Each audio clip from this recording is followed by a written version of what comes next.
Seguimos con las entrevistas en Empodera Live 2016 y ahora estoy con uno de los ponentes que acaba hace unos minutitos de salir del teatro. Estoy con Rufus Pollock. Thank you for you being here. Ah, thank you. Rufus, could you present yourself and tell me something about your project? Yeah, so I'm Dr. Rufus Pollock, and I'm the founder and president of Open Knowledge, which is a global non-profit network dedicated to opening up information so that people have access to it and have the capabilities to use it to make a difference to whatever is important to them. That might be what school to send their kids to, so they know the quality of the school, or it might be what drugs are safe to take, when they, what the side effects are of a drug that they're taking, or it might be where their government spends their tax money. Anything that you're interested in that you should be able to find out, that's what we're working to create, is a world where everyone has access to that information.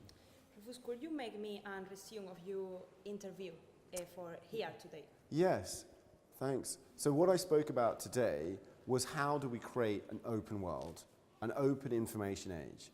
So we're all aware, everyone has a profile on Facebook, everyone has a phone. We're all aware that we're in this kind of information digital age. But the question is, how do we want that age to look at the kind of economic and social level? So in particular, who do we want to own the information age? That is a really big question. And openness and the question of closed information, or open or closed, really goes to the heart of that. For example, we could have a world where, all drugs that people invent are freely available, like at least the idea behind them, the recipes, are freely available to everyone. I don't know if you know, there's some drugs in the supermarket which are off patent and they're very cheap, and there's some drugs that are really expensive because of a patent. And I want a world where we don't have any patents, but where we pay the innovators and people who research and create drugs in a different way. We all contribute together, and then that money is given out to those creators to invent those drugs, rather than trying to pay through patents and copyright for things. In which way do you think the technological information are valuable for sustainable development? I think they're valuable in a whole bunch of ways. I mean, first of all, again, open information is really important. But one thing I always say is, you can't, if you've got a broken windscreen, you can't see where you're going.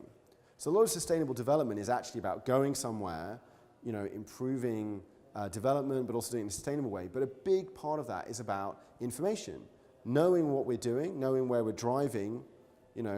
Are we achieving what we want, for example, in the Millennium Development Goals? But it's also about new innovation and new creativity to find new solutions to problems. How do we develop sustainably? How do we move from a world where we consume far too much fossil fuel and we have too much carbon dioxide to one where we are in equilibrium, or in a sustainable model with the planet? Rufus, tell me in the word the meaning for you of the meeting Empodera Live.